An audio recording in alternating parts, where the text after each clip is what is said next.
Hello दोस्तों, तो आज हम बात करेंगे कि फोर फिंगर क्लॉ कंट्रोल का सेटअप कैसा रखना चाहिए, उससे क्या फ़ायदा होगा और उससे रिलेटेड कुछ ड्रिल्स देखेंगे। मैं एक बात क्लियर कर देना चाहता हूँ कि कंट्रोल का सेटअप आपकी अपनी पर्सनल चॉइस है। आप कैसे खेलते हैं, कैसे खेलते आए हैं, किस चीज़ पे आप कंफर्टेबल हैं। लेकिन हाँ, इसके साथ एक एडवांटेज फोर फिंगर या फाइव फिंगर का ये है कि आपकी मूवमेंट, आपका जो कंट्रोल पर जो आपका रिएक्शन टाइम है वो कम हो जाता है, सिग्निफिकेंटली कम होता है। थोड़ा बहुत नहीं, काफ़ी कम होता है। लेकिन उसके बाद भी प्रैक्टिस और एक्यूरेसी बहुत मैटर करती है। आप जोनाथन को जानते हैं कि जोनाथन टू फिंगर खेलता है, फिर भी डोमिनेट करता है पूरी इंडियन कम्युनिटी में।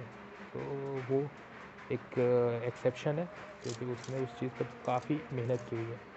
बहुत से प्लेयर हैं जो उतना टाइम, उतना हार्ड वर्क नहीं कर पाएंगे अपने कंट्रोल पे, उनके लिए ही ये सेटअप्स हैं, four finger, three finger, five finger. तो आज हम फोर फिंगर की बात कर रहे हैं, कैसे कंट्रोल आपको रखने चाहिए और क्या ड्रिल्स करनी चाहिए। तो पहले कंट्रोल का सेटअप देख लेते हैं।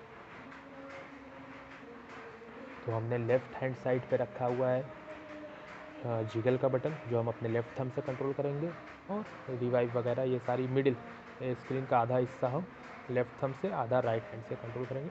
तो शूट का button third finger left hand के इंडेक्स फिंगर से, और जिगल लेफ़्ट थंब से। बाकी अब राइट साइड पे आते हैं, तो हमने एडीएस और कैंसल का बटन। कैंसल कौन सा कैंसल? जैसे हम रिवाइव दे रहे हैं या फिर हम ग्रेनेड और स्मोक पिन कर रहे हैं, तो उसको कैंसिल करने के लिए, मॉली कैंसिल करने के लिए जो बटन है वो एडीएस के साथ कंबाइन किया हुआ है, मैंने ओवरलैप कराया, ताकि हमें पता है कि जब हम ग्रेनेड पुल करते हैं तो हमें एडीएस की ज़रूरत नहीं पड़ती है, वो बटन वहाँ पे रहता ही नहीं, तो वहाँ पे हम कोई दूसरा बटन रख सकते हैं उस समय के लिए। कैंसिल का बटन मैंने वहाँ पे रखा है, उससे क्या है कि हमें आसानी मिल जाएगी। और देखो, टीपीपी लेने के लिए जो हमारा वो फ्री कैमरा लुक है, उसका आई बटन भी मैं यहाँ पे रख रहा हूँ, और अपने राइट हैंड के इंडेक्स फिंगर से उसको भी कंट्रोल करूँगा। Scope, cancel, quick scope and eye button को, ये कंट्रोल जो हमारे हैं वो आएंगे राइट हैंड की इंडेक्स फिंगर से। उसके बाद हमारा exit vehicle, peek, jump, crouch, prone, thumb shoot, reload, grenade और वेपन स्विच, ये सब हम अपने राइट हैंड के थंब से कंट्रोल करेंगे। इसका स्क्रीनशॉट ले लेना। बाकी इसका जो कोड होगा मैं वो भी शेयर कर दूंगा आपको कमेंट में, इसका कोड, उसको समझ में कॉपी कर सकता है। उसके बाद कुछ सेंसिटिविटी देख लेते हैं। तो सेंसिटिविटी में आप जायरोस्कोप की सेंसिटिविटी देख सकते हो, एडीएस जायरोस्कोप दोनों की सेंसिटिविटी आप देख सकते हो। और सेंसिटिविटी को मैंने इसलिए ऐसा रखा है क्योंकि एंड्रॉयड के लिए ये ज़्यादा बेहतर है। फुल सेंसिटिविटी करके भी आप खेल सकते हैं, लेकिन उसमें एक्यूरेसी थोड़ी कम हो जाती है। तो ये तो सेंसिटिविटी की बात हो गई। अब आते हैं हम फोर फिंगर को फ़ायदे और नुकसान की बात। सबसे पहला फ़ायदा है आपका रिएक्शन टाइम। उसका मैं एक एग्जांपल दूंगा, हो सकता है बहुत लोग इस बात से एग्री ना करें, लेकिन मैं अपना पॉइंट ऑफ व्यू दे रहा हूँ आपको। अब जैसे कि मैं यहाँ पे हूँ और ये एक एनिमी है, फॉर एग्जांपल ये एक एनिमी है, ठीक है। अब हमें क्या करना है, एज ए थंब प्लेयर हम क्या करते हैं, जो मैं स्लो मोशन बता रहा हूँ, हम ऊपर उठते हैं, शूट का बटन दबाते हैं, एडीएस दबाते हैं, शूट करते हैं, एडीएस बंद करते हैं और बैठते हैं। या फिर अब हम बात करते हैं कुछ ड्रिल्स की, जो आप एज ए फोर फिंगर आपको करनी चाहिए प्रैक्टिस के लिए, जिससे आपकी मूवमेंट काफ़ी फास्ट हो जाएगी। तो आप थ्री फिंगर या थंब प्लेयर्स के आगे निकल सकते हैं, उसको रिएक्शन टाइम में बीट कर सकते हैं। बाकी एक्यूरेसी पे तो आपको अपने खुद से काम करना पड़ेगा। तो रिएक्शन टाइम, रिफ्लेक्स कैसे तेज़ होंगे वो देखते हैं। तो हमें क्या करना है, इस जगह पे आ जाना है, इस छोटे वाले बॉक्स के, और सामने हमें एक टारगेट फिक्स कर लेना है कि हमारे लिए टारगेट ही है, ठीक है। ये वाला टारगेट हमारा जो एनिमी है, और हमें इसी पे अपने रिफ्लेक्स को दिखाना है। तो हमें क्या करना है, जो छोटी सी 3 ड्रिल्स को कंबाइन करना है। हम अभी यहाँ क्राउच पे हैं, क्राउच एंड एडीएस शूट, बैठेंगे, पीक लेंगे, शूट, ख़त्म करेंगे, लेफ़्ट आएंगे, पीक लेंगे, शूट, पीक हटाएंगे, ऊपर उठेंगे, शूट, राइट आएंगे, पीक लेंगे, शूट। ये करना है हमें। कुछ ऐसा आपको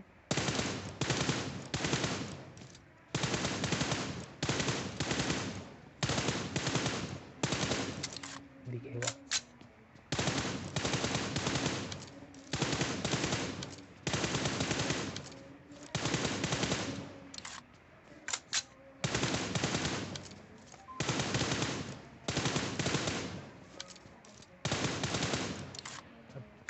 आपको लग रहा होगा अरे यार ठीक है, एनिमी एक जगह खड़ा थोड़ी रहेगा, एनिमी भी तो मूव करेगा।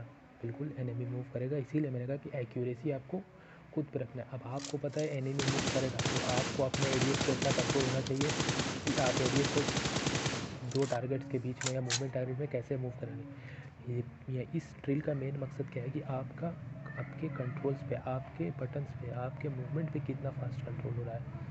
आपको एडीएस से एक बार शूट करने के बाद, पीक एंड स्कोप पे शूट करने के बाद, अपोजिट पीक स्कोप पे शूट करने के बाद वापस से स्टैंड शूट करके अपोजिट साइड जाने में कितना टाइम लग रहा है, आपका एम कहाँ पे ओपन हो रहा है, आप कितना कनेक्ट कर रहे हो, ये चीज़ आपको प्रैक्टिस करने के बाद आएगी। लेकिन इससे आपको बेसिक आइडिया मिल जाएगा कि इस ड्रिल से कि हम चाइनीज़ जो प्लेयर्स आप देखते हैं वो ऐसे फास्ट मूवमेंट कैसे कर लेते हैं। वो थंब प्लेयर नहीं होते, वो नहीं खेलते थंब से। उन्हें पता है कि हमें अगर फास्ट होना है, हमें रिफ्लेक्स फास्ट रखने हैं, हमें हमारे पास सामने 2 बंदे 3 बंदे एक साथ शूट कर रहे हैं, तो हमारे पास इतना टाइम नहीं कि हम खड़े होकर उसे शूट करके उसको नॉक कर देंगे। नहीं, हमें बस 2 बुलेट 3 बुलेट ही हिट करनी है, उसके बाद हम नहीं कर सकते सेम पोजीशन से। हमें पोजीशन चेंज करके ही हिट करनी पड़ेगी।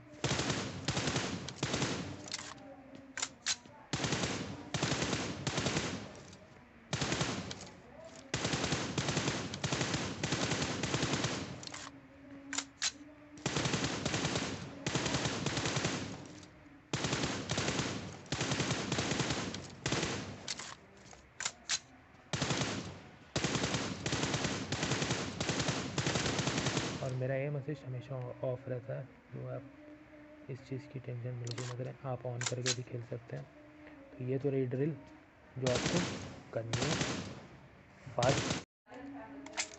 ये ड्रिल थी जो मुझसे हो सका मैंने किया यार। जो छोटी बहुत गलतियाँ उसको इग्नोर करना प्लीज़, मैं और इम्प्रूव करने की कोशिश करूँगा। हाँ, एंड्रॉयड में थोड़ा तो फ़र्क पड़ता है यार, गेम प्ले में थोड़ा आपका रिस्पॉन्सिव टाइम कम होता है, ज़्यादा होता है सॉरी, बटन प्रेस होने में और वो एक्शन होने में, खासकर जब आप मल्टीपल एक साथ प्रेस करते हैं तो थोड़ा आप खुद दिखेगा कि ये उतना स्मूथ नहीं है। जब मैं एक साथ peak scope weapon switch up करना कोशिश करूँगा तो कुछ ना कुछ डिले होता। तो भी ये सब के साथ ही हमें खेलना है, जो हमारे पास एम्यूनिटीज़ अवेलेबल है उसी में अपना गेम को इम्प्रूव करते जाना है। तो शुक्रिया, अभी फ़िलहाल के लिए यही था। अब अगली वीडियो में मैं आपको स्प्रे और कैसे कंट्रोल करना है, स्प्रे कैसे प्रैक्टिस करना है, कौन सी ड्रिल करना है वो बताऊंगा। तब तक के लिए धन्यवाद।